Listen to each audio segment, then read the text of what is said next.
Assalamualaikum warahmatullahi wabarakatuh. Perkenalkan, nama saya Beben Hardi, kelas A22, sebagai mahasiswa Universitas Respati Indonesia, Fakultas Ilmu Kesehatan, Prodi Kesehatan Masyarakat. Bersama ini saya akan mencoba memberikan penyuluhan pencegahan stunting. Penyuluhan untuk mencegah stunting memerlukan pendekatan yang komprehensif dan terintegrasi. Dan ada langkah-langkah yang dapat dilakukan dalam penyuluhan tersebut. Yang pertama, dengan pendidikan gizi dan kesehatan. Yang kedua, pemberian ASI eksklusif dan MPASI.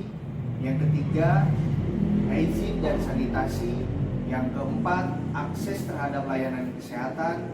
Yang kelima, peran keluarga dan komunitas. Yang keenam, penggunaan media dan kampanye edukasi. Yang ketujuh, yang terakhir, yang tidak kalah penting, yaitu adanya monitoring dan evaluasi. Untuk pendidikan gizi dan kesehatan merupakan edukasi tentang pentingnya gizi yang seimbang, terutama selama 1000 hari pertama kehidupan, mulai dari kehamilan hingga usia 2 tahun.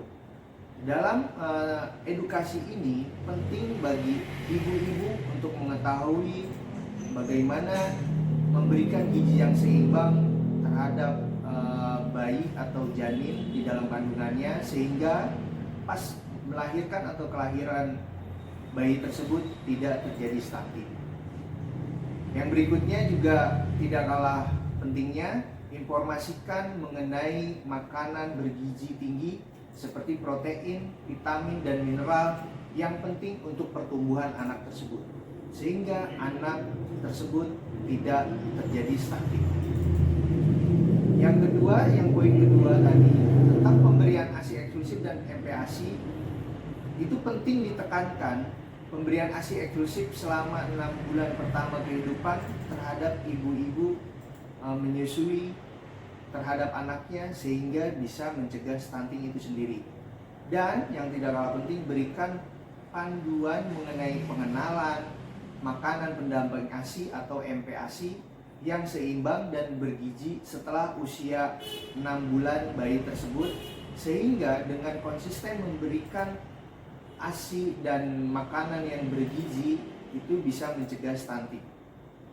Yang poin yang ketiga tadi di hygiene dan sanitasi, sosialisasikan praktik kebersihan yang baik, termasuk mencuci tangan sebelum menyiapkan makanan dan sebelum memberi makanan anak.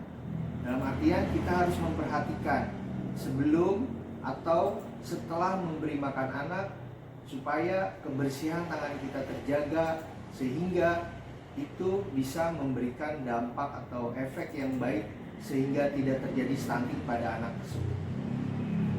Dan juga edukasi tentang pentingnya sanitasi lingkungan yang bersih untuk mencegah dan penyakit yang dapat mempengaruhi pertumbuhan anak tersebut. Jadi dengan edukasi tentang pentingnya sanitasi lingkungan, kita bisa mencegah infeksi atau penyakit yang dapat mempengaruhi pertumbuhan anak, dan juga kita dapat mencegah stunting itu sendiri.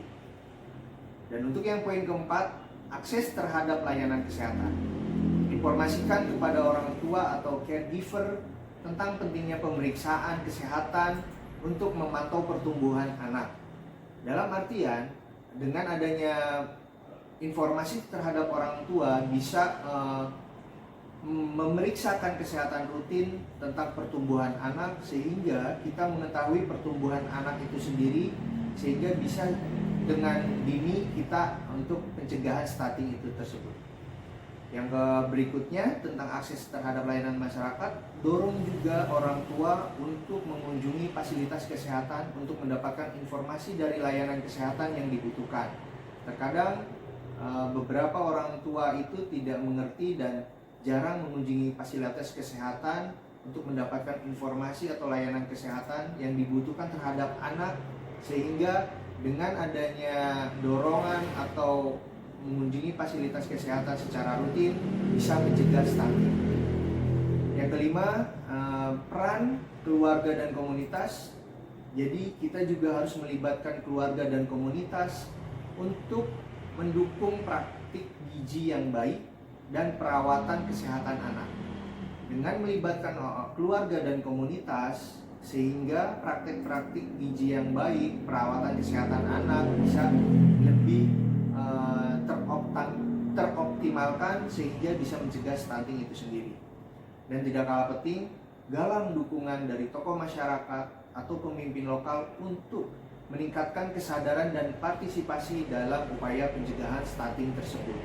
Banyak di lingkungan sekitar tokoh-tokoh masyarakat yang bisa kita galang dukungannya supaya ibu-ibu atau masyarakat yang ada di lingkungan sekitar bisa dengan sadar dan berpartisipasi dalam upaya pencegahan stunting itu sendiri.